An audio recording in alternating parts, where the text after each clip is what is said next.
chicos, chicas, ¿qué tal? ¿Cómo estamos? Bueno, vamos a ver, siguiendo el vídeo de los vídeos de repaso, ¿vale? De Matemáticas 2, pues ahora le toca al bloque de análisis, ¿vale? Vamos a ver 20 preguntas tipo test que han salido en exámenes de las PC de la UNED de Matemáticas 2 de análisis. Ya sé que este es un tema que, bueno, pues acostumbra a ser complicado para los alumnos, pero no os dejéis este tema, ¿vale? En primer lugar, porque es posible que en las PCE la parte de problemas, tanto en la opción 1 como en la opción 2, tengáis que resolver algún ejercicio de análisis, ya sea pues número de integrales o puede ser estudiar una función y dibujar la gráfica de una función, con lo cual es posible que la tengáis en las dos opciones. Y segundo, porque es bastante habitual, ¿no? Pues que ya sabemos que va a haber unas 4, tal vez 4 o 5 preguntas en el test que vayan a ser de este tema. Entonces, es un bloque muy importante. Y segundo, aparte de porque os lo van a preguntar y no se puede esquivar, ¿vale? También es porque si vuestro objetivo es estudiar alguna carrera científica o alguna ingeniería, el bloque de análisis, el bloque de cálculo, es de los más importantes, ¿vale? Igual que también es muy importante el álgebra. Con lo cual, si os dejáis estos temas y acabáis entrando en la universidad, pues veréis que vais a tener muchas dificultades el primer año porque siempre va a haber una asignatura de cálculo, os lo puedo asegurar, en casi todas las carreras científicas o ingenierías. Pues venga, vamos a empezar. La primera pregunta dice así: la gráfica de la función f de x al cubo partido por x al cuadrado menos 1, tiene tangente horizontal en los puntos de abscisa. Bien, esto de tangente horizontal, ¿qué quiere decir? Bueno, pues que si yo tengo la gráfica de esta función y la ecuación de la recta tangente a la función es horizontal, quiere decir que la derivada de esta función tiene que valer 0 en esos puntos, ¿vale? Así que básicamente me están pidiendo que derive esta función, la iguale a 0 y encuentre dónde la derivada vale 0. Yo siempre acostumbro, aunque no me lo pidan, a estudiar el dominio de la función. Esto es importante. Perdón. Cojamos que esto es una función racional, por lo tanto, sabemos que vamos a tener problemas cuando el denominador valga 0. Así que si yo cojo el denominador, x al cuadrado menos 1 y lo igualo a 0, vemos que esto tiene dos soluciones, ¿no? Puede ser x igual a la raíz positiva de 1, o puede ser x igual a menos la raíz positiva de 1, o sea, menos 1. Bien, pues esto sería el dominio de la función, que en este caso no lo pedían, ¿vale? Serían todos los números reales menos el menos 1 y el 1. ¿Vale? Esto es importante porque, por ejemplo, ya podríamos descartar que en el 1 y en el menos 1 tenemos tangente horizontal. No podemos tener tangente horizontal en unos puntos si esos puntos no son del dominio de la función. Por lo tanto, en principio, esto no se cumpliría, ¿vale? Imaginemos para una función de este estilo, función racional. Pero bueno, una vez estudiado esto y ya tenemos el dominio, vamos a hacer la derivada. Bien, se trata de la derivada de un cociente. Ya sabéis, para derivar un cociente sería la derivada del numerador, que sería 3x2, por el denominador sin derivar, x al cuadrado menos 1, y ahora hay que restar el numerador sin derivar, x al cubo, por la derivada del denominador, que sería simplemente 2x. Todo esto está dividido por el denominador elevado al cuadrado, x al cuadrado menos 1, todo al cuadrado. Bien, ya tenemos la derivada, pero esta derivada es un poco incómoda, ¿no?, para trabajar. Entonces vamos a simplificar el numerador. El denominador no hace falta que lo toquéis, el denominador ya está bien como está, ¿vale? Lo podéis dejar así, ¿vale? Y empezamos a manipular un poco el numerador, ¿no? Pues esto sería un 3x2 por x2, me queda un 3x a la 4, luego tendríais un menos 3x al cuadrado, y aquí pues tenéis un menos 2x elevado a 4, con lo cual estas potencias con x a la 4 se nos simplificaban un poquito más y nos quedaba 3 menos 2, que es 1, x a la 4, ¿no?, menos 3x elevado al cuadrado, ¿vale?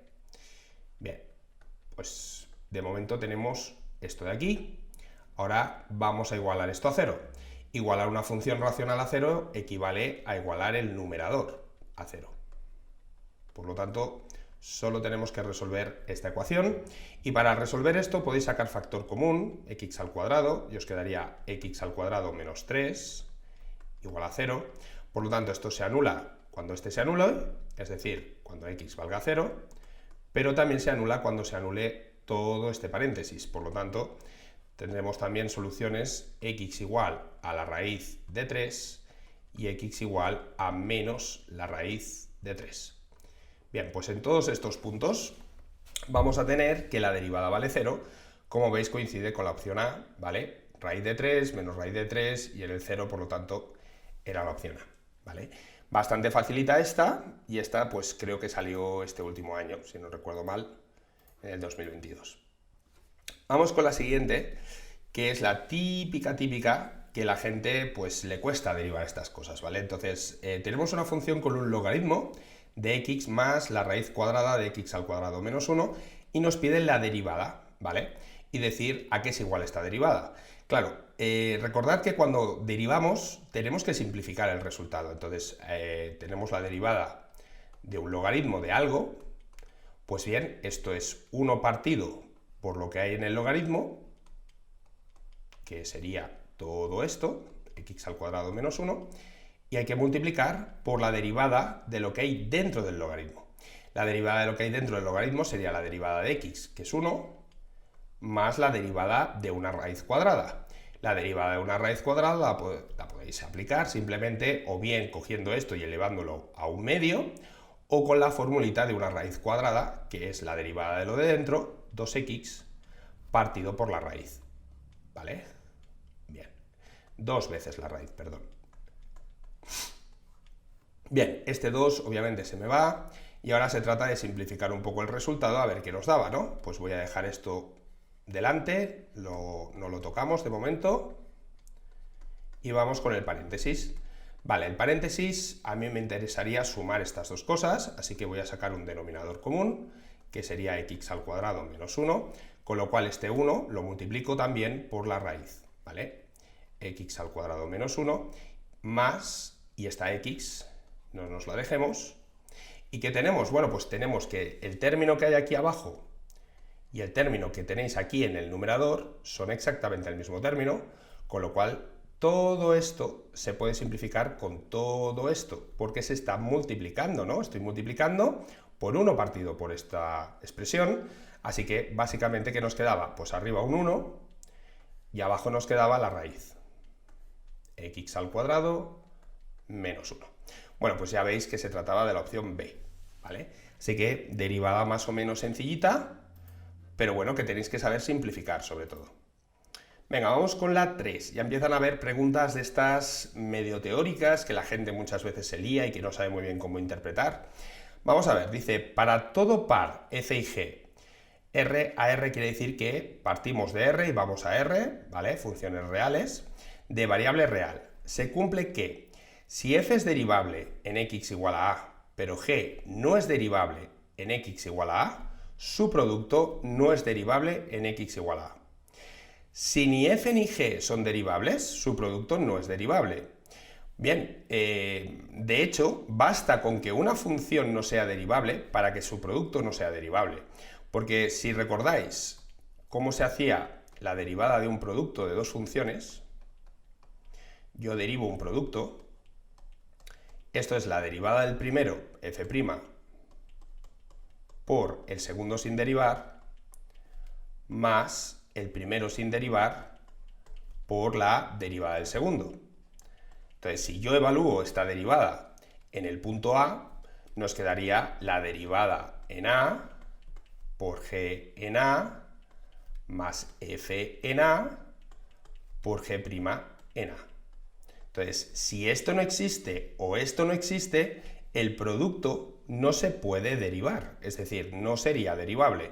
Con lo cual, la respuesta correcta en este caso era que si f es derivable, pero g no es derivable, esto no existiría, esto no existe, y por lo tanto no existe la derivada, ¿vale? Entonces, si ninguna de las dos son derivables, es cierto que el producto tampoco es derivable, pero es más restrictiva la primera que la segunda, por lo tanto yo diría que en este caso buscaban cuál era la condición más restrictiva, porque esto también es cierto, ¿no? Si ninguna de las dos es derivable, su producto no es derivable, cierto, pero no es necesario con que las dos, perdón, además, perdón que lo estaba leyendo mal, si ni tal, sí, estaba diciendo que ninguna de las dos eran derivables, ¿vale? Hay que leerse esto con cuidado. Pues bien, esto no es tan restrictivo como la primera opción, por lo tanto la primera opción ya nos marcaba el resultado, ¿vale? Si veis que hay alguna cosa en algún enunciado que no os cuadra, pues siempre podéis, mi consejo es que no respondáis a esas preguntas que encontréis que el enunciado no está bien claro, porque alguna vez os lo podéis encontrar, ¿vale? Bien, la función f de x es igual a e elevado a x más 4 por e elevado a menos x, tiene como dominio, bueno, esto es una función exponencial, la suma de dos exponenciales, las exponenciales no tienen ningún problema en ningún sitio, ¿vale? Así que el dominio de esta función, en principio, son todos los reales, ¿vale? Y no tiene mucho más. Entonces, aquí nos dicen todos los reales menos el 0, o sea, de menos infinito a 0, unión de 0 a más infinito. Esto no es verdad, no es este el dominio, porque uno puede fácilmente evaluar esta función en el 0 y no tiene ningún problema, ¿no? Lo podéis ver. Esto daría 1 más 4, ¿no? Vale 5. No hay ningún problema, ¿vale? Para los reales positivos, sí, esto es cierto, pero esto no es solamente verdad. Quiere decir, el dominio no es solamente todos los reales positivos. Yo podría sustituir en algún valor negativo, por ejemplo en el menos 1, y tampoco tendríamos ningún problema. Esto sería elevado a menos 1 más 4 por e elevado a menos 1, que es 1. Y bueno, no me lo voy a calcular, pero obviamente esto existe, así que básicamente era ninguna de las otras dos, ¿vale? Esta sí que era bastante sencillita porque la función no tenía mayor complejidad. Vamos con la pregunta 5. Dice, la gráfica de la función tiene como asíntota la recta... Bueno, ya veis que hay como tres grandes tipos de preguntas, o cuatro grandes tipos de preguntas. Unas que tienen que ver con el dominio, ¿vale? Otras que tienen que ver con los límites, asíntotas y demás. Luego otras que tienen que ver con las derivadas y otras que tienen que ver con las integrales, ¿vale? Entonces es bastante habitual que os pidan una asíntota. Entonces tenéis que conocer los tres tipos de asíntotas que hay. Claro, esta función, ¿vale? Por ser una función racional, yo ya sé que no se puede anular el denominador. Tenemos un problema, ¿no? Esta función tendría un dominio donde serían todos los reales menos el 1, porque 1 menos 1 vale 0 y ahí tenemos un problema. Seguramente en el 1 esto va a tener una asíntota vertical, ¿no? Lo voy a estudiar rápidamente, pero si yo hago el límite cuando x tiende a 1, vemos que esto nos daría 1 partido por 0, ¿no? Y siempre que tengáis una indeterminación de este tipo, algo partido por 0 se va a tratar de una asíntota vertical. Así que sí, hay una asíntota vertical en el 1, pero fijaros que x igual a 3, ¿vale? Que es una asíntota vertical, no es cierta, porque en el 3 no tenemos ninguna asíntota vertical. La asíntota vertical la tenemos como mucho en x igual a 1, ¿no? Ahí sí que hay una asíntota vertical. Entonces, podríamos mirar si tiene alguna asíntota horizontal, pero no había ninguna aquí que sea del tipo horizontal, que sería i igual a algo, ¿no? Entonces, solamente tiene sentido estudiar la asíntota oblicua en este caso, que sí que puede tener, sí que podría tener, porque como veis el grado del numerador es 3 y el del denominador es 2. Entonces, ¿aquí qué hay que hacer? Bueno, pues hay que hacer un cociente, ¿vale? Hay que hacer un cociente para verlo directamente. ¿Qué no queréis hacer el cociente? Pues podéis iros a la definición, ¿no?, de la asíntota oblicua. Lo voy a hacer de las dos maneras, porque hay una que para el test, tal vez, como no tenéis que justificar, pues también es válida. Desarrollar el denominador, ¿vale? Porque así os va a ser más fácil dividir, y esto sería x al cuadrado menos 2x más 1. Y voy a dividir esto, voy a hacer lo que llamáis vosotros el método de las cajitas, pero básicamente es una división de polinomios, y voy a dividir x al cubo entre x al cuadrado menos 2x más 1. ¿Y por qué hago esto? Porque lo que aparece en el cociente es justamente la ecuación de la asíntota oblicua, ¿vale? Esto es un pequeño truco que para un problema de desarrollo no lo aconsejo que lo hagáis así porque no es una manera muy formal de calcularse una asíntota oblicua, pero para una pregunta tipo test, pues igual vais más rápidos. No lo sé, esto ya para gustos colores, ¿vale? Entonces voy a multiplicar y voy a ir restando. Entonces multiplicáis, me quedaría x al cubo, me quedaría un menos 2x al cuadrado y me quedaría más x. La idea es que todo esto se lo restáis a lo de arriba. Con lo cual x al cubo menos x al cubo vale 0. Tendríais 0 menos menos esto sería 2x al cuadrado y 0 menos x, ¿vale? ¿Puedo seguir dividiendo? Perdón. Pues sí que puedo seguir dividiendo, porque esto tiene grado 2 y esto tiene grado 2, así que con un 2, ¿qué número hay que multiplicar por x al cuadrado para que me dé 2x al cuadrado? Pues un 2, ¿no? Entonces multiplicáis y volvéis a restar, ¿no? Entonces aquí nos quedaría un menos 4 por x más 2. Y de nuevo, todo esto va restando a lo de arriba, ¿vale? Entonces ahora este se me va y me quedaría menos x más 4x, 3x menos 2. Bien, esto es el resto y esto que ha aparecido aquí, ¿veis? Es mi asíntota. Esta es mi asíntota oblicua directamente y es igual a x más 2, con lo cual ya se veía que era la b. ¿Qué pasa? Bueno, pues que esto no es muy bueno hacerlo en una pregunta de desarrollo, ¿vale? Entonces tenéis que saber cómo calcular límites de una manera más formal. Para sacar la asíntota oblicua tenéis que utilizar esta fórmula, ¿no? M por x más n, es decir, calcularos la pendiente y la ordenada en el origen, y cada una de estas se hace con un límite, ¿vale? Esto que voy a hacer ahora sería el caso para un ejercicio de desarrollo, ¿vale? No hace falta que lo hagáis para una pregunta tipo test, porque tal vez sea un poquito más largo. Entonces tendríamos, en el numerador teníamos un x al cubo. Bueno, os pongo primero la fórmula para que la recordéis, ¿no? Vamos a ver que esto es la función partido por x, ¿vale? Hay que hacer este límite, y para calcularse la ordenada en el origen, la n, hay que hacer el límite cuando x tiende a infinito.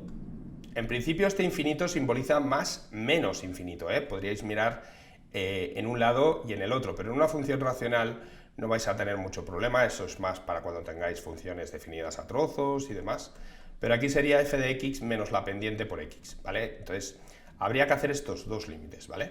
Entonces voy a hacer primero el de arriba, primero se empieza por la pendiente, porque la necesitáis para la n, ¿veis? Entonces, nada, escribís la función x al cubo. Recordad que aquí viene una x y que hemos desarrollado este binomio, ¿no? Y que quedaba x al cuadrado menos 2x más 1. Entonces, fijaros qué facilito es esto, porque es un polinomio de grado 3 entre un polinomio de grado 3, y esto es simplemente el coeficiente que multiplica x al cubo y x al cubo. Lo dividís, ¿qué nos da? Pues nos da 1, ya está. Aquí en un examen pues habría que poner que esto es una indeterminación del tipo infinito partido por infinito, y resolvéis la indeterminación pues una de dos, aplicando L'Hopital, o si queréis pues simplemente por orden de infinitos, ¿no? Tiene el mismo orden, pues os quedáis con los cocientes. Bien, y ahora que ya sabemos lo que vale la pendiente, vamos a calcular la ordenada en el origen haciendo este otro límite. Pondríais la función x al cubo, x, lo voy a desarrollar, bueno, aquí, sí, lo voy a desarrollar, que no cuesta nada, ¿vale? Y ahora vendría menos 1 por x, ¿vale? O sea, menos x, y hay que hacer este límite. Bien, este límite sería una indeterminación de infinito menos infinito. Perdón. Ay. Bien, ¿y ahora qué hacemos? Pues cuando tengáis este tipo de indeterminación, lo que se suele hacer es restar, ¿no? Vamos a restar las dos fracciones, ¿vale? Vamos a poner un denominador que sea común, x al cuadrado menos 2x más 1, el x al cubo lo dejamos como estaba, y este menos x, con el menos incluido, ¿vale? Multiplica al denominador para poder sacar el denominador común, ¿vale? Mucho ojo con los signos aquí, que es donde la gente se suele equivocar. Entonces, ¿qué nos quedaría? Pues el límite, cuando x tiende a infinito, x al cubo menos x al cubo se me va, y me queda un menos por menos, que es más, 2x2, y luego me queda menos x por 1, que es menos x. Bien, pues ya lo hemos resuelto, y ya vemos, ¿no?, que este límite va a ser el cociente de 2 entre 1, porque tienen el mismo grado, ¿vale? Entonces sería 2. Así que, efectivamente, nos quedaba el mismo resultado que haciendo el método de las cajitas, ¿no?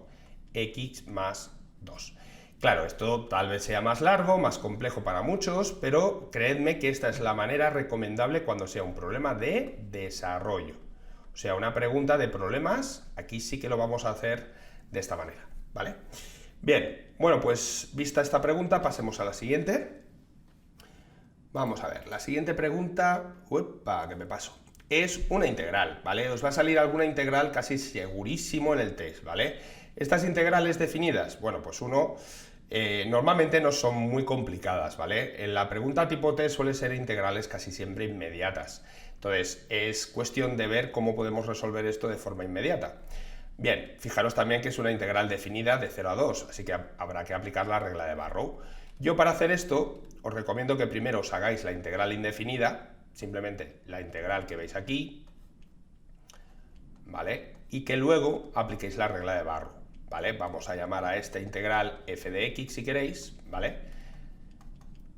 Que sería la integral, y ¿qué nos da? Bueno, pues voy a sacar el 3 medios fuera, porque es una constante que me está molestando un poquito. Me queda un x al cuadrado, y voy a poner esta raíz, que está en el denominador, al numerador, y lo voy a poner como una potencia. ¿Y qué sería? Pues menos un medio, ¿vale? Con lo cual, si os fijáis, es inmediata, porque la derivada de 1 más x al cubo es 3x al cuadrado. Solo faltaba el 3, y el 3 lo teníais aquí fuera, así que este 3, pues mira, sí que me interesaba tenerlo dentro, y esto lo puedo hacer sin problemas, ¿vale? Así que esto ya es la derivada de todo lo que hay aquí. Si ver estas cosas os cuesta, podéis hacer un pequeño cambio de variable, ¿vale? Podríais decir que esto se llama u, y que todo lo que ha aparecido aquí sería el diferencial de u, junto con el diferencial de x, es diferencial de u. Pero yo creo que con un poquito de práctica no hace falta escribirse todos estos pasos, ¿vale? Entonces ya nos quedaría un medio, y esto es la integral de x elevado a n, ya sabéis cómo se hace, pues me quedaría 1 más x al cubo, tenemos menos un medio más 1, dividido entre n más 1, que es un medio, ¿vale? Y este un medio con este un medio se nos simplificaba, nos dejéis la c y ya lo tendríais, ¿no? Esta era la integral indefinida, nos daba esto, la raíz cuadrada de 1 más x al cubo más c. Bueno, pues esta c se pone cuando hacemos una integral indefinida, pero cuando es definida, pues para hacer la integral, esta integral desde 0 hasta 2, ¿vale? Solo teníamos que hacer, pues evaluarlo primero en el 0 y luego en el 2 y restar, ¿no? Sería, pues básicamente, esto de aquí, evaluado entre 0 y 2. Primero miráis en el 2, luego miráis en el 0 y lo restáis, ¿vale? Estoy aplicando la regla de Barrow, f de 2 menos f de 0. Vale, f de 2 sería la raíz cuadrada de 1 más 2 al cubo, que es 8, raíz de 9, por lo tanto, esto valía 3. Y luego hay que restarle lo mismo en el 0, raíz de 1 más 0, raíz de 1, 1. Por lo tanto, esto daba 2, ¿vale? Y ya teníais esta hecha. Así que son bastante fáciles, como digo, integrales inmediatas que no os van a dar mucho problema en principio. Vale, pregunta 7. Aquí otra de estas que son medio propiedades y cositas así. Vamos a ver. Para cada función f real de variable real que es derivable en un intervalo abierto desde a hasta b, se cumple que si la derivada es creciente en a, b, la función es creciente. Vamos a ver. Para que una función sea creciente en el intervalo a, b, ¿qué tiene que pasar? Pues que la derivada sea positiva, ¿vale? Si la derivada es positiva, la función crece, pero no tiene nada que ver con que la derivada sea creciente o no creciente, con lo cual esta no tiene ningún sentido, ¿vale? La b, si f es creciente, la derivada es creciente, sigue siendo la misma, pero nos han cambiado el orden, ¿no? Una cosa implica la otra, pues esta implica la otra, es que no hay ninguna relación entre estas dos cosas, ¿vale?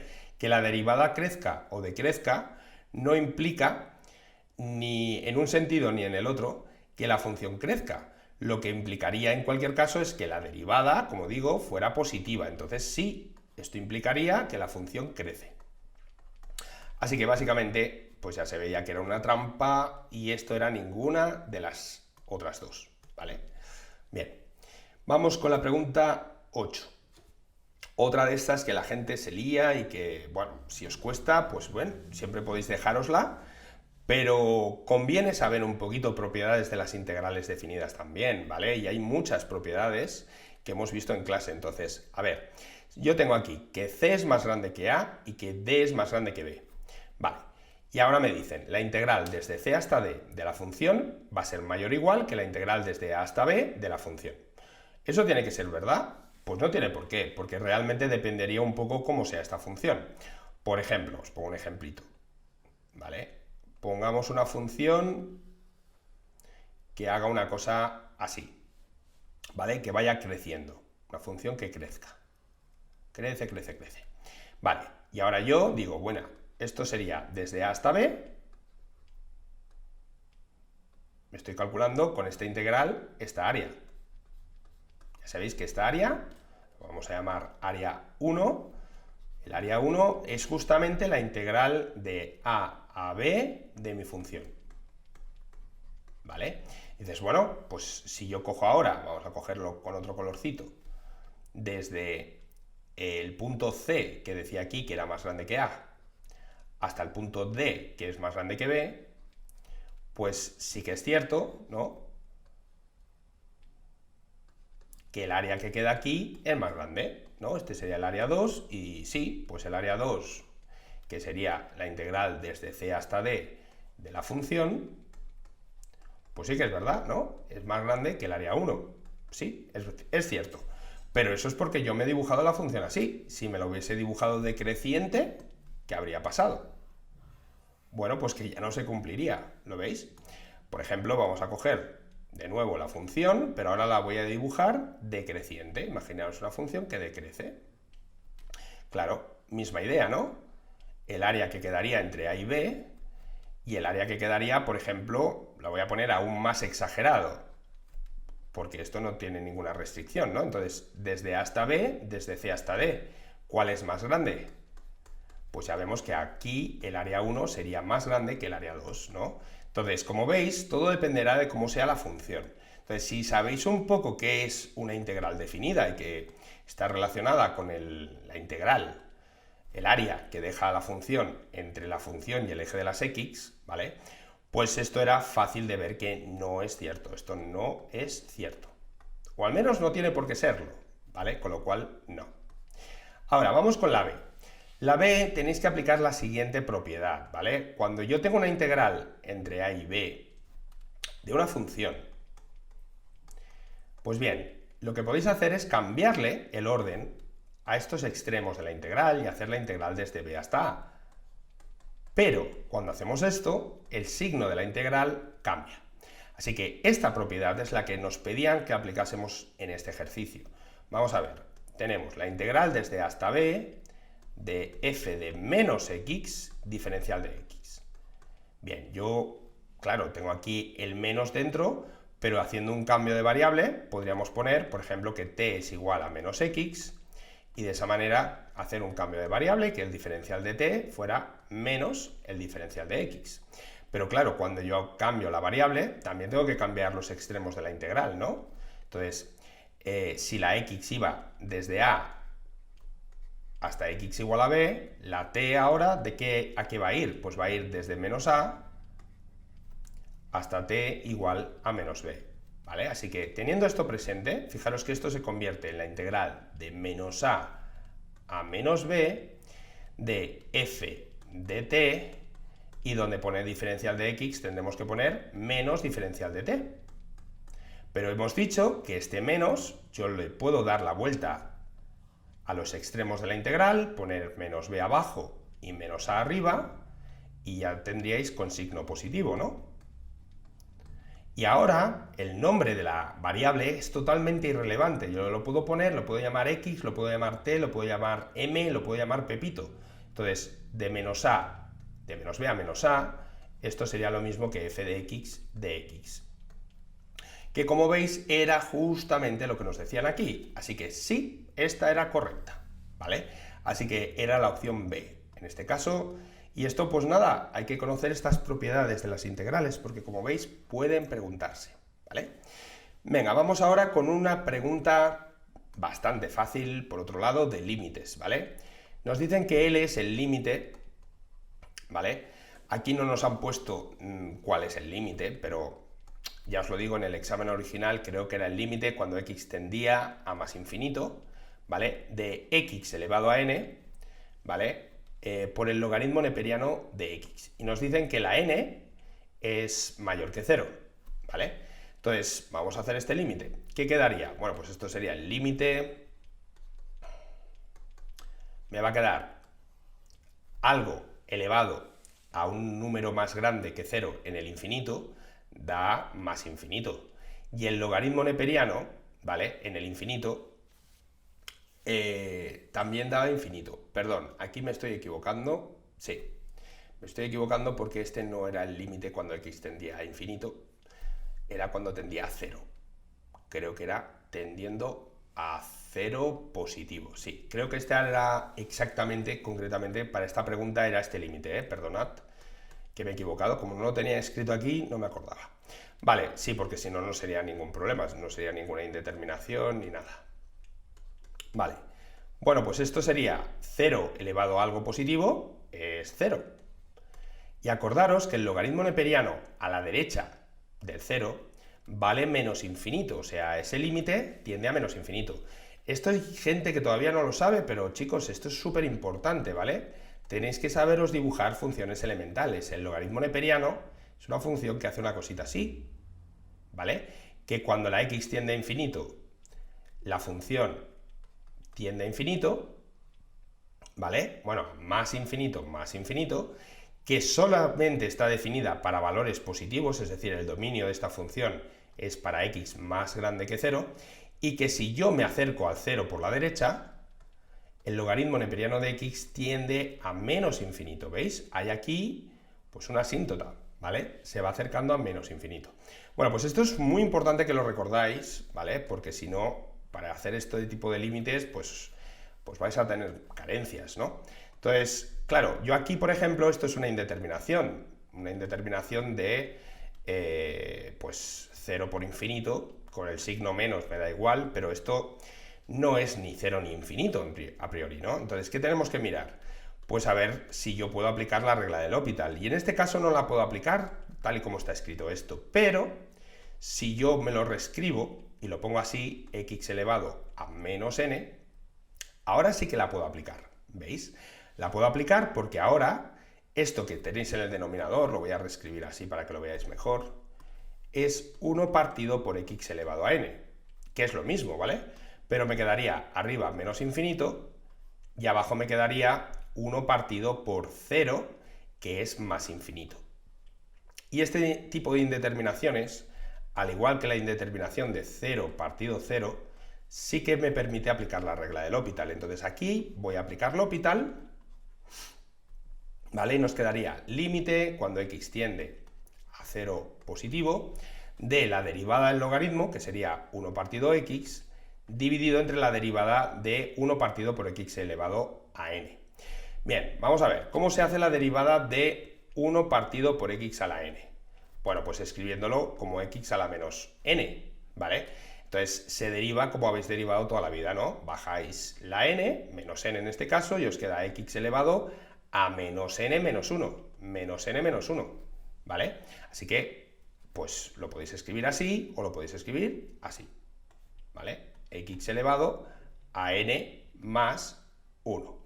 ¿Lo veis, no? Si yo lo paso al denominador, le cambio el signo al exponente. Entonces esto es lo mismo que menos n partido por x elevado a n más 1, ¿vale? Bien, claro, esto, aplicando la regla aquella de la oreja, que os gusta mucho, ¿vale? Sería lo mismo que tener x elevado a n más 1, ¿vale? Partido por x, ¿vale? ¿Y este menos n dónde queda? Bueno, pues quedaría abajo, menos n, ¿vale? Bien, aquí voy a escribirlo bien porque esto es muy importante. No os dejéis nunca, cuando estéis haciendo un límite, escribir la palabra límite, ¿vale? Hasta que desaparezca totalmente la x, que es lo que estáis haciendo, ¿no? Entonces, como digo, esto sería x elevado a n más 1, es decir, este pasa arriba, ¿vale? y este pasa junto con la x, con lo cual menos n por x, ¿vale? Esto aún se puede simplificar un poquito más, y nos quedaba x elevado a n más 1 dividido entre x es x elevado a n, dividido entre menos n. Bueno, ¿qué vale este límite? Pues ahora ya lo tenéis, 0 elevado a n partido por menos n es 0, 0. Por lo tanto, este límite vale 0 independientemente de cuál sea el valor de la n. ¿Es negativo? ¿El límite este es más pequeño que 0 independiente de n? No existe ninguna de las otras dos. Bueno, aquí esto puede traer un poquito de cola, ¿vale? Porque el límite da 0, ¿vale? Pero ¿qué tipo de 0 es? Bueno, es un 0, realmente sería un 0 negativo, ¿vale?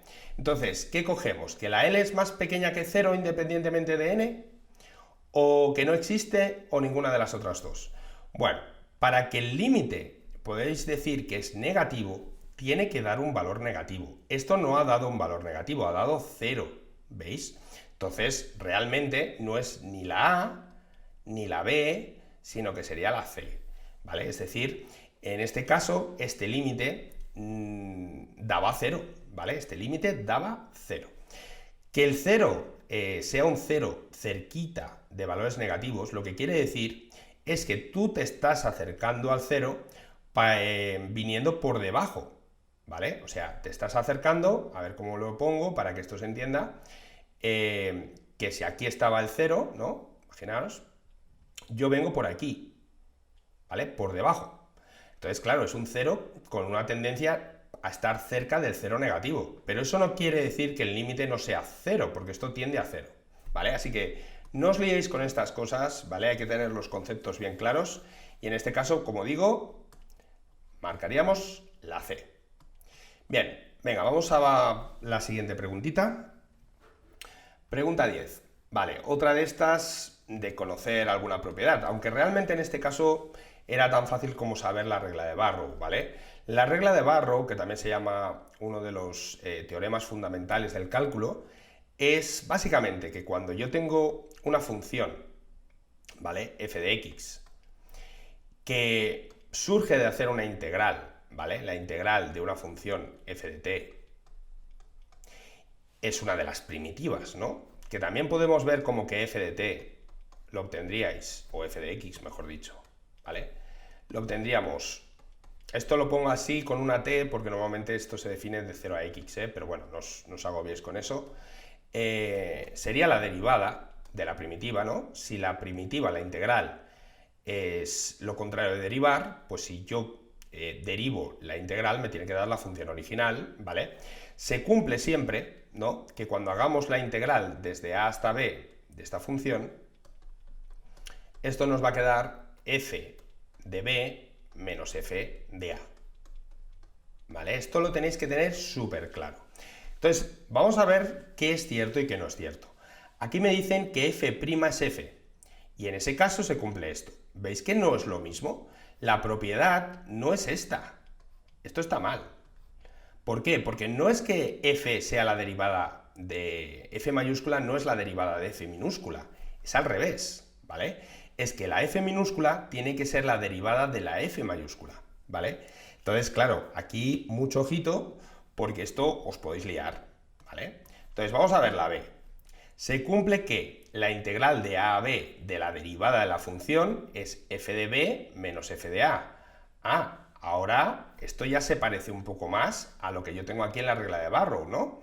Lo que pasa es que ahora la integral me están poniendo aquí dentro la derivada. Entonces, aquí fuera, ¿qué tiene que ir? Tiene que ir la integral de la derivada. ¿Lo veis? Entonces, claro, es como si yo hubiese tenido esto, ¿vale? Y la f' estuviese dentro. ¿Esto qué tiene que ser? Bueno, pues tiene que ser justamente la derivada de f, ¿no? Es como si la f en mayúscula ahora fuera la f minúscula, y lo que hay dentro es la derivada de la f mayúscula, que en este caso es la f. Podría liar un poco la nomenclatura que están usando, pero básicamente esto es la regla de Barrow tal cual, con lo cual este sí que es cierto, ¿vale? ¿Se cumple? Sí, se cumple, es la regla de Barrow, ¿vale? Así que ojo con estas, que también telita, ¿vale? Intentan liaros poniendo las cosas diferentes, ¿vale? Venga, vamos a pasar a la siguiente. Otra de estas, que aquí tenéis que saber un truco porque si no esto es una pesadilla, ¿vale? A ver, me están definiendo una función a partir de una integral, desde 3 hasta x de la raíz cuadrada de elevado a t menos 1 diferencial de t. Pues bien, esta es una pregunta clásica, ¿vale? Me preguntan qué vale la derivada de la función. Me están pidiendo qué vale f'. Pues bien, aquí lo que tenéis que aplicar es lo que se llama otro de los teoremas fundamentales del cálculo. Creo que es el segundo, pero bueno, eso a vosotros os da igual. La cuestión es que cuando yo tengo una función, lo voy a poner así, formulita genérica, ¿vale? Desde, pues yo qué sé, desde g de x hasta h de x, de f de t, diferencial de t, ¿vale? Y me pidan calcularme la derivada de esta función definida así como una integral, vamos a aplicar la regla de Barrow y la regla de la cadena para derivar. Entonces esto sería f evaluado en h por la derivada de h menos f evaluado en g por la derivada de g. Y os recomiendo que os aprendáis esta fórmula, porque si lo hacéis de la manera, digamos, más larga, que sería primero calcularte qué vale esta función integrando y luego derivarla, vais a tiraros en este ejercicio 10 minutos, cuando aplicando esta regla, ¿vale? Este teorema, pues vais a tardar como 10 segundos. Entonces, yo os recomiendo que ante 10 minutos o 10 segundos, pues está claro, ¿no? Más que nada porque si no os vais a liar. Entonces voy a aplicar literalmente esto, así que, ¿qué sería la función? Fijaros, esto sería g, esto sería h, y todo esto es f de t. Vale, pues literalmente hacéis la raíz cuadrada de e elevado en x menos 1, lo multiplicáis por la derivada de x, que en este caso es 1, y le restáis lo mismo evaluado en 3 por la derivada de 3. ¿Pero qué pasa con la derivada de una constante que vale 0? Así que todo esto desaparece. Esto os va a pasar siempre que abajo tenéis una constante, obviamente. Entonces fijaros que después de haber aplicado esto, el resultado era inmediato, ¿no? Esto daba e elevado, bueno, la raíz cuadrada de e elevado a x menos 1, que era la opción B. Y si no, pues la alternativa a hacer esto, ya digo, sería bastante más largo, porque tendríais que integrar y luego derivar la integral que acabáis de hacer, ¿vale? De esta manera vais a ir muchísimo más rápido. Venga, vamos con la pregunta 12. Una de límites, ¿vale? Una de límites, a ver de qué va esto, dice L es igual al límite cuando x tiende a 1 de x por el logaritmo de x menos x más 1, y todo esto está dividido entre x menos 1 por el logaritmo de x.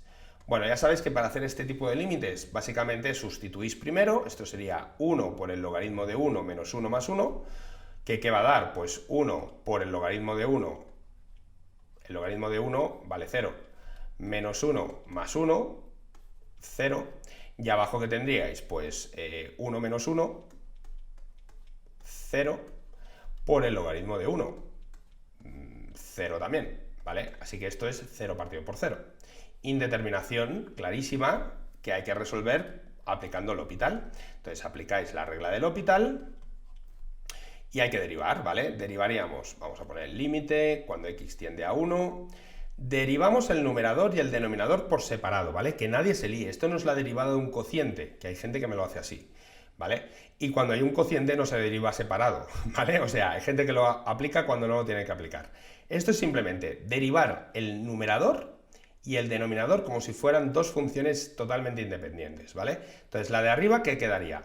X por el logaritmo, pues eso es la derivada de un producto. Derivada del primero, 1, por el logaritmo sin derivar, más x por la derivada del logaritmo, que es 1 partido x. Ahora vendría la derivada de menos x, que es menos 1, y la derivada de 1, que vale 0. Así que esto ya está derivado. Lo de abajo, lo mismo, derivada de un producto. Derivada del primero, 1, por el logaritmo sin derivar, más el primero sin derivar, por la derivada del logaritmo, que es 1 partido por x. Obviamente esto lo vamos a arreglar un poquito. A ver qué pasa. ¿Y qué me queda? Bueno, pues me queda que esto es logaritmo de x más x entre x, se puede simplificar, ¿vale? Y me da 1. 1 menos 1 es 0, así que arriba solamente queda el logaritmo de x. ¿Y abajo qué queda? Pues queda esto, el logaritmo de x más x menos 1 partido por x. Vale, si yo vuelvo a aplicar este límite, arriba me quedaría 0, y abajo ¿qué me quedaría? 0 más 0 partido 1. 0 partido 0, entonces, ¿no? Bueno, ¿qué quiere decir? Pues que tenemos que volver a aplicar L'Hopital. Así que aplicamos L'Hopital una segunda vez. Y sería límite cuando x tiende a 1. Ahora ya derivamos el logaritmo, nos queda 1 partido por x. Y abajo derivamos esto, nos queda 1 partido x. Más, y ahora hay que hacer la derivada de un cociente. La derivada del cociente sería derivada de lo de arriba, 1 por lo de abajo sin derivar, menos lo de arriba sin derivar, x menos 1, por la derivada de lo de abajo, que es 1. Y todo esto entre lo de abajo al cuadrado. Vale, para simplificarme un poco la vida, pues si queréis, lo voy a dejar así de momento, pero voy a simplificarme esto que teníamos aquí, ¿no? Límite cuando x tiende a 1, dejo arriba tal y como estaba de momento, ¿vale? Para no liaros. Y ahora vendría más... Vale, aquí tenéis x menos x, se me va la x. Y menos por menos es 1. Por lo tanto, 1 partido por x al cuadrado. ¿Vale? Bueno, pues si lo queréis simplificar más, lo simplificáis, pero realmente ya se puede hacer este límite directamente. 1 entre 1, entre 1 entre 1, más 1 entre 1 al cuadrado. Bien, quedaba esto un medio. Resuelto.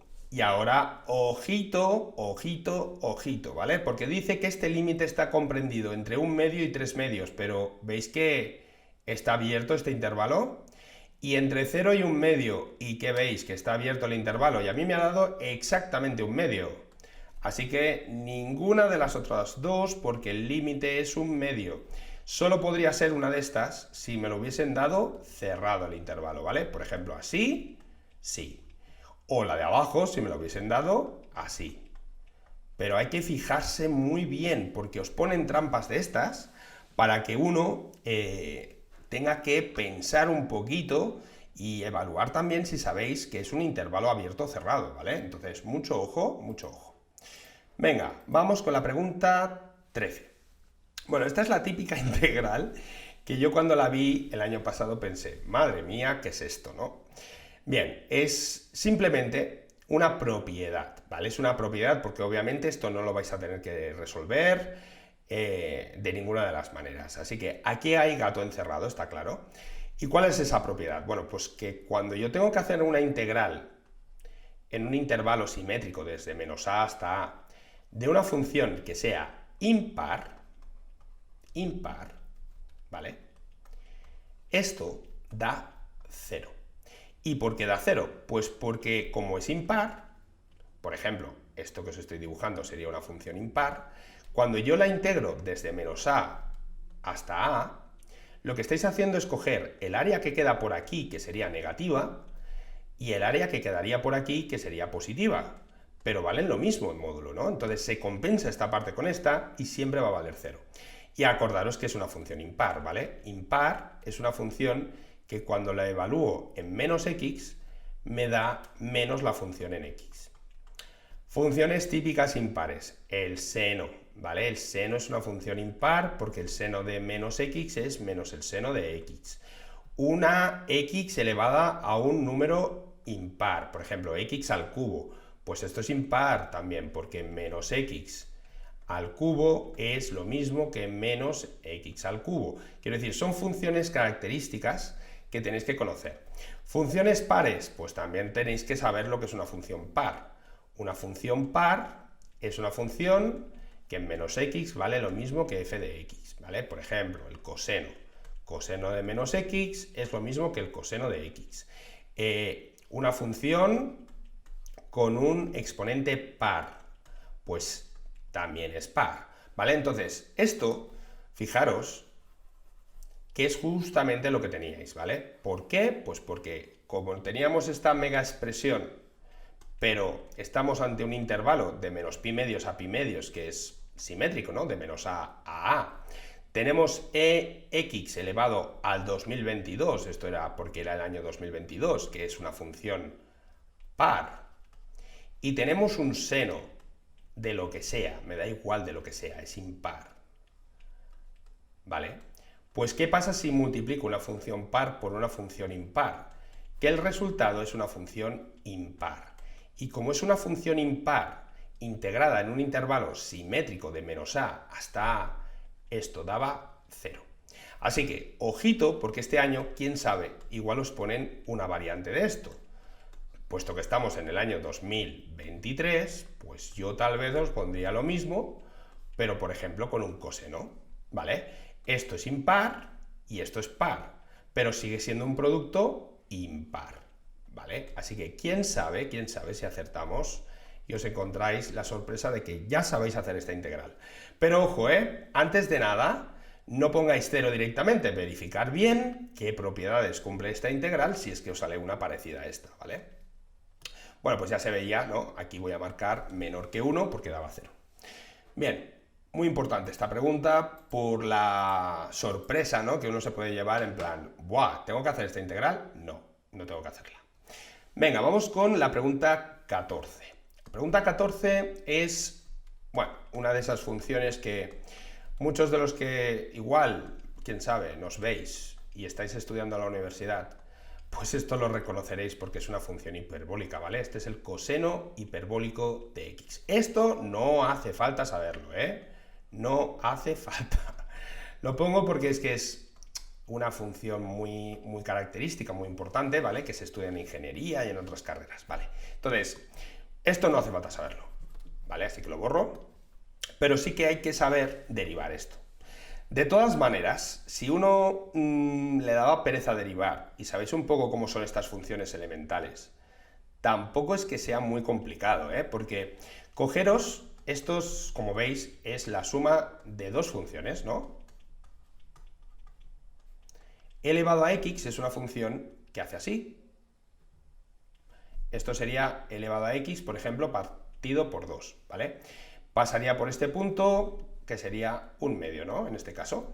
Y luego tenéis elevado a menos x partido por 2, que es esto, ¿vale? Que pasa también por este punto, por el 0,1 medio, y que aquí también vale un medio, y ya tenemos aquí las dos exponenciales. ¿Y qué estoy haciendo? Las estoy sumando. Entonces, cuando yo sumo estas dos funciones, me va a quedar algo que tendrá una pinta así, ¿no? Vendrá por aquí, y luego vendrá por aquí, lo cual se ve a la legua que esto tiene un mínimo en el 0, ¿no? Así que, hombre, tiene un mínimo relativo en el 0, eso estaba cantado. Pero si no sabéis dibujar estas cosas, no pasa nada. Si no sabéis dibujar, tenéis que saber derivar, eso sí. Así que venga, vamos a derivar esto. La derivada sería elevado a x partido 2 más elevado a menos x partido 2 por la derivada de menos x, que es menos 1. Así que nos queda elevado a x menos elevado a menos x partido 2, ¿no? Bien, la pregunta es, ¿esta derivada se anula? Pues vamos a ver, elevado a x se anula si es igual a elevado a menos x, pero elevado a menos x es lo mismo que 1 partido por elevado a x.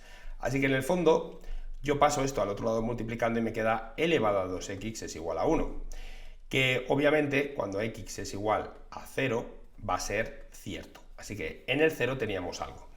Pero hay que estudiar si se trata de un máximo o un submínimo, ¿no? Bien, ahí podéis dar valores, o en este caso yo casi que me iría a calcular la segunda derivada, ¿vale? La segunda derivada sería elevado a x, ahora volvería a cambiar el signo, ¿veis? Y volvería a aparecer de nuevo la función original. Esto sería mi segunda derivada. Mi segunda derivada evaluada en el 0, ¿qué daba? Pues daba 1 más 1 partido 2, que es 1. Como la segunda derivada es positiva, quiere decir que esta función tenía esta curvatura positiva. Y por lo tanto, en ese punto x igual a 0, se trataba de un mínimo, ¿vale? Así que, como veis, era una pregunta bastante sencilla, lo veas por donde lo veas, ¿eh? Venga, vamos con la pregunta 15. Bien, una pregunta que es súper característica de ejercicios de BAU, ¿vale? Calcularse una integral que dependa de un parámetro y luego qué tiene que valer ese parámetro para que la integral o el área valga tanto, ¿vale? Es muy clásica y aquí os la han puesto en forma de pregunta tipo test, pero es una función muy facilita de integrar porque, como veis, es polinómica, ¿vale? Entonces dicen, para que el área de la región limitada por la curva y el eje de las x tenga un valor de 36 unidades, debe ser, bueno, pues yo lo que haría en estos casos, si se os da más o menos dibujar bien una parábola, que es muy fácil, porque fijaros que esto tiene un menos delante de la x al cuadrado, y va a pasar seguramente por el 0 y por el punto A, ¿vale? Este sería el 0 y este sería el punto A. Pues lo que nos pedían era calcular esta integral, ¿no? De 0 a por debajo de la función f de x. De todas maneras, para ver dónde corta esta función el eje de las x, lo podéis hacer, o sea, no hace falta que lo hagáis como lo he hecho yo así rapidito, podéis mirar dónde cortaba, ¿no? Igualando a 0 y sacando factor común me quedaría x y aquí un menos x más a, ¿no?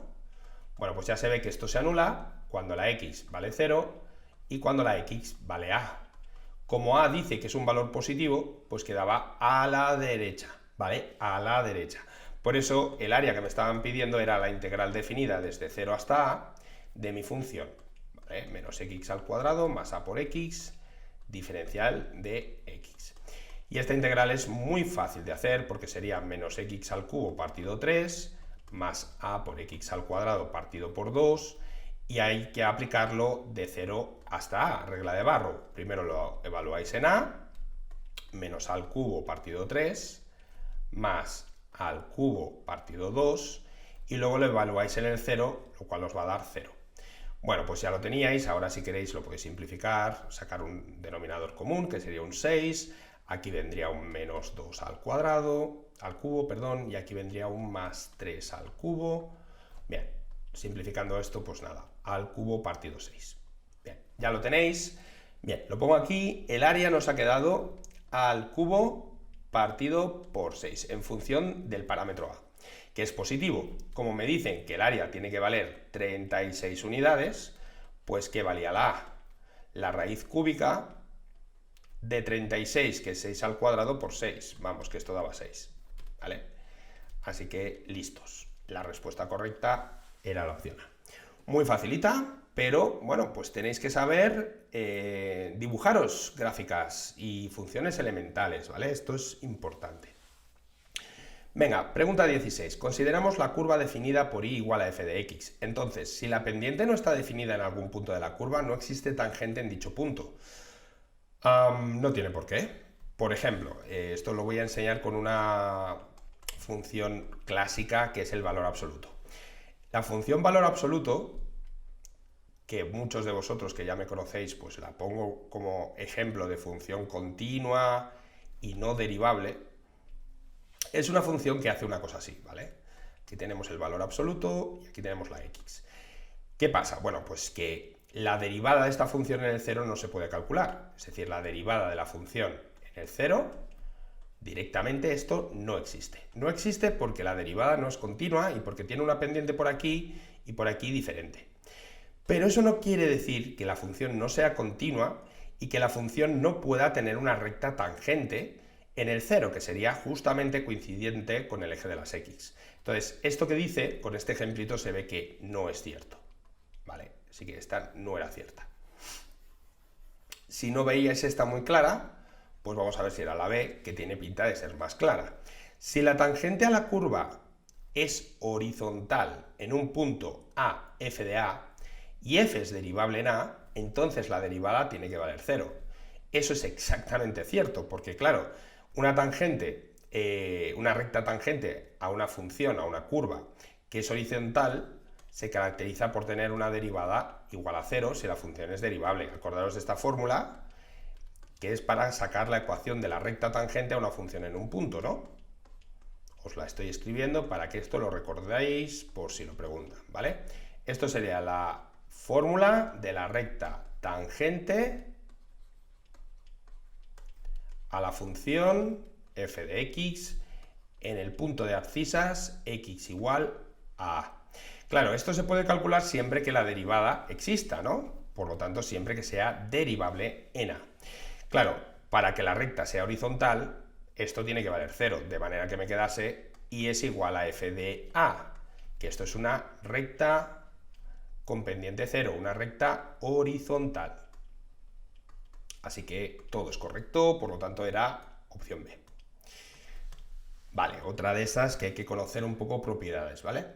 Pregunta 17. Bueno, pues si os habéis quedado un poco con la idea de lo del teorema fundamental del cálculo, aquí tenemos otra hermana gemela de esa que salió en otro tribunal diferente. Me están pidiendo qué vale la derivada de la función en el 1. Pues yo tengo una función que, como veis, está definida a partir de una integral. En el enunciado original no ponía t, ponía x, pero bueno, es más correcto cambiar el nombre de la variable cuando lo definís así. Y me piden qué vale la derivada. Vamos a calcular qué vale la derivada aplicando el teorema fundamental del cálculo y la regla de la cadena. Pues bien, esto sería básicamente evaluar la función en 2x, que sería 2x partido por 2x al cuadrado menos 1. Acordaros que hay que multiplicar por la derivada de 2x, que es 2, y ahora le restaríais lo mismo evaluado en el 0 por la derivada de 0, que es 0. Pues ya está, ya lo tenéis. Fijaros qué fácil si lo haces así. Y abajo que queda, pues un 4x al cuadrado menos 1, y ahora simplemente era mirar qué vale la derivada en el 1. Pues 4 por 1, 4, entre 4 por 1 al cuadrado menos 1, que es 3. 4 tercios, por lo tanto, ¿no? Opción A. Fácil, ¿no? Cuando sabes este truco, está súper chupado. Venga, vamos con la pregunta 18. Vale, una de estas funciones que a la gente, cuando ve un coseno o un seno en una función, se estresa, ¿vale? No os estreséis. Dice, el dominio o campo de existencia, que es lo mismo, y el límite. Esta es una pregunta muy clásica. Te piden las dos cosas, ¿no?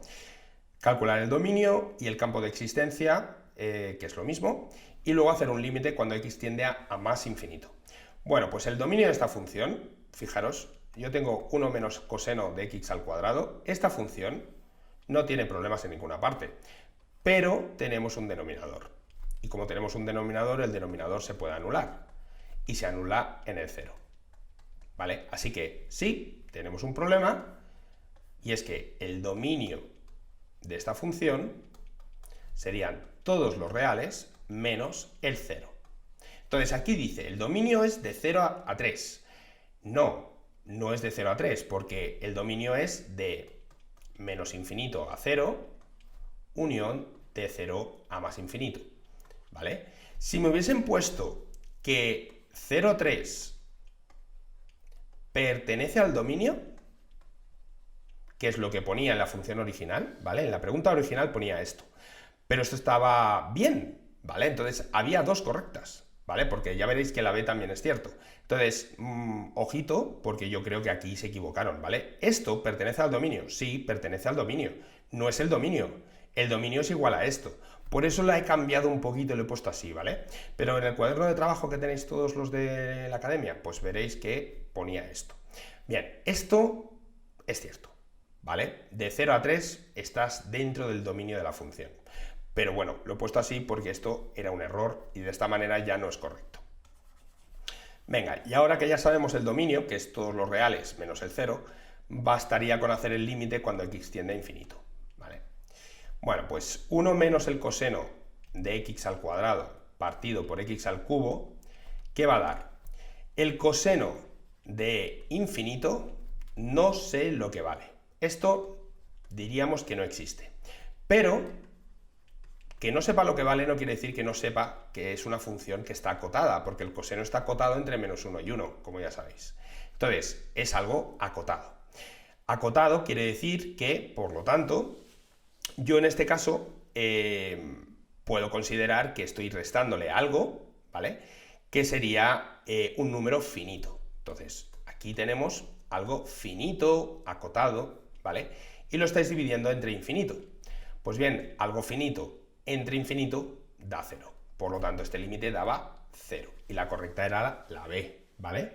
Así que mucho ojo con estas funciones seno o coseno, que su dominio son todos los reales, son periódicas y son funciones acotadas, ¿vale? Siempre toman valores entre -1 y 1. Otro de estos dominios que a la gente le quita el sueño. Vamos a ver. A vosotros os han explicado que ojo con las funciones racionales, que ojo con los logaritmos y con las raíces, pero hay otro tipo de funciones que pueden dar problemas. Son las funciones donde tenéis algo elevado a algo, ¿vale? Por ejemplo, yo tengo una función f elevada a una función g, pues para que esta función exista, f tiene que ser mayor o igual que 0. ¿Por qué? Pues porque para valores negativos llevaría un tipo de indeterminación, ¿vale? Iría cambiando de signo alternadamente en función si la x es par o impar y sería un follón, ¿vale? Entonces, para evitarnos problemas, a vosotros simplemente os tiene que quedar que cuando tengáis algo así, lo que hay dentro, en la base, todo esto tiene que ser mayor o igual que 0. Así que aquí tenemos dos cosas que se tienen que cumplir. Por un lado, esto tiene que ser mayor o igual que 0, y por otro lado, tenemos un denominador que no se puede anular, ¿vale? Así que mi dominio es aplicar conjuntamente estas dos condiciones, ¿vale? Y hacer la intersección de los dos dominios. Bien, esto es una inecuación que es fácil de resolver. Bueno, ya vemos que esto es para x igual a 1, así que la x no podrá ser 1, y se anula, obviamente, el denominador en el 1. Y el numerador, si lo miráis, el numerador se anulaba en x igual a -1. Así que, manera fácil de resolver esto. Os ponéis el -1 y el 1, y vais tomando valores para ver qué signo toma este cociente. Si yo me voy a valores más pequeños que -1, por ejemplo, -2 o -3, pues arriba tendríais algo negativo y abajo algo negativo. Por lo tanto, esto se convierte en positivo, ¿vale? Aquí el signo va a ser positivo. Si yo miro, por ejemplo, en el 0, que está entre -1 y 1, veríais que esto es negativo, y si cojo valores más grandes que 1, vuelve a ser positivo.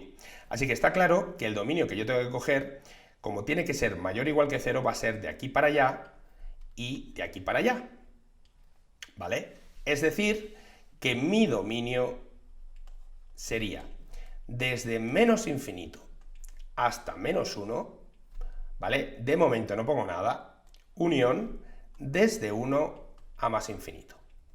Ahora viene la pregunta, cojo el -1, cojo el 1, ¿qué hago aquí? A ver, el 1 no lo podéis coger, ¿vale? No lo podéis coger porque anula el denominador, así que este sería abierto. Pero hemos dicho que lo que hay abajo puede valer 0. Esto podría valer 0, es mayor o igual. ¿Y qué pasa en el -1? Que esto vale 0, así que este sí que lo cogemos, ¿vale? Y este sería el dominio de esta función, ¿vale? Desde menos infinito hasta -1, cogido el -1, y desde 1, no cogido el 1, hasta más infinito. Así que claro, como veis la opción B no podía ser, porque estamos cogiendo valores hasta el 0, y eso no es cierto, ¿vale? No es cierto. Bien, pues ya tenemos esto de momento, el dominio está claro, lo dejo por aquí, y vamos a ver ahora el límite que nos pedían, ¿no? Límite cuando x tiende a infinito de x más 1 partido x menos 1 elevado a x más 2. Bien, lo que hay aquí dentro da 1 elevado a infinito. Indeterminación súper típica que tenéis que saber resolver a partir del número e. Así que esto es e elevado al límite cuando x tiende a infinito. Bajáis esto de aquí y lo tenéis que multiplicar por x más 1 partido por x menos 1 menos 1. Bueno, pues esto es lo que hay que hacer, así que esto sería elevado al límite cuando x tiende a infinito, y bueno, pues vamos a restar estas dos cosas, sacamos aquí dentro un denominador común que sería x menos 1, aquí quedaría x más 1, y menos 1 está multiplicado por x menos 1, así que esto sería menos x, y ojo con el signo más 1. Bien, sigo por aquí debajo, elevado al límite cuando x tiende a infinito. Fijaros que hay que hacerlo así, ¿eh? Hay que poner elevado al límite cada vez. Pues me temo que sí, ¿vale? Y aquí quedaría x más 2, y fijaros que aquí ya me queda un x menos 1, y en el numerador esta x con este menos x se me va y me queda un 2, ¿vale? Así que esto ya es un cociente de dos polinomios con el mismo grado. Arriba estás multiplicando por 2, abajo tienes un 1, por lo tanto esto era elevado a 2. ¿vale? Entonces, si vosotros cogéis la calculadora y miréis que vale e elevado al cuadrado, como es un número, ¿vale?, más grande que 2, pues esto seguro que va a ser más grande que 4. Por lo tanto, esto era la opción A, ¿vale? El límite era más grande que 4. Bien. Perfecto, pues ya hemos llegado a la última pregunta, ¿vale? De las 20 preguntas que os he planteado, llegamos a esta última, que se trataba de hacer, pues, estudiar, a partir de esta función, si posee un mínimo relativo en el 0, si posee un punto de inflexión en el 0, o ninguna de las otras dos. Claro, esto del punto de inflexión me obliga a tener que calcularme no la primera, sino la primera y la segunda derivadas de esta función. Entonces vamos a ver cómo se puede hacer esto un poquito más sencillo. Se podría derivar tal cual está aquí, ¿vale? Pero si recordáis un poquito propiedades del logaritmo, el logaritmo de un cociente es la resta de logaritmos, o sea, esto es logaritmo de 1 menos logaritmo de la raíz cuadrada de x al cuadrado más 1. El logaritmo de 1 vale 0, ¿vale? Así que me queda menos el logaritmo. Y ahora fijaros qué puedo hacer con esto. Esto es x al cuadrado más 1, que está todo elevado a un medio. Y hay otra propiedad que dice, si tú tienes algo dentro de un logaritmo elevado a una potencia, este exponente se puede poner multiplicando. Así que esto era menos un medio por el logaritmo neperiano de x al cuadrado más 1, que es muchísimo más fácil de derivar. Así que yo voy a derivar esta función, ¿vale? Y ahora la deriváis. Primera derivada, el menos un medio es una constante, la puedo dejar delante, y ahora ¿cómo se deriva esto? Pues es la derivada de lo que hay dentro, 2x, entre lo que hay dentro. Así de simple, ¿vale? La derivada de un logaritmo es simplemente esto. Y este 2 con este 2 os lo podéis simplificar. Así que quedaba menos x partido por x al cuadrado más 1. Primera derivada resuelta, ¿vale? Ahora, si queréis saber dónde se anula, pues ya vemos que se anula donde se anula el numerador. Es decir, en el 0 tenemos algo, eso está claro. Vale, ahora que ya he hecho la primera, pues vamos a ver qué es este valor, ¿no? ¿Qué es el 0 este? ¿Es un máximo? ¿Es un mínimo? ¿Es un punto de inflexión? Pues venga, vamos a hacer la segunda derivada. Vale, estoy volviendo a derivar esto de aquí. Sería derivada del numerador, menos 1, por el denominador sin derivar, x al cuadrado más 1, menos el numerador sin derivar, cambia el signo, ¿veis? He cogido el menos, por la derivada del denominador. Y todo esto, denominador al cuadrado. Bien, ahora ya simplificáis un poquito, 2x al cuadrado menos x al cuadrado me queda un x al cuadrado, y menos 1, menos 1. Y abajo quedaría x al cuadrado más 1, todo elevado al cuadrado. ¿Qué vemos aquí? Bueno, pues que si yo busco dónde se anula la segunda derivada, vemos que esto se anula en 1 y en menos 1, ¿no? Porque es donde se anula el numerador. Y que en el 0, si yo evalúo la segunda derivada en el 0, ¿qué nos daría? 0 menos 1, que es 1, partido entre 0 más 1 al cuadrado, que es 1. Perdona, esto es menos 1, ¿no? Que es negativo. O sea, una segunda derivada en el 0 negativa quiere decir que tenemos una curvatura negativa. Negativa, carita triste, ¿vale? Y que por lo tanto aquí teníais un máximo. Así que no era un punto de inflexión, no era un mínimo relativo, era un máximo relativo y por lo tanto ninguna de las otras dos, ¿vale? Así que con esta última pregunta acabamos este test. Espero que os haya sido súper útil, que os quedéis con los trucos que os he enseñado y las propiedades, sobre todo de las integrales, que es donde la gente más suele pinchar, ¿vale? Y a partir de aquí, chicos, a practicar a tope y a por el 10. Venga, que vaya muy bien. Hasta luego.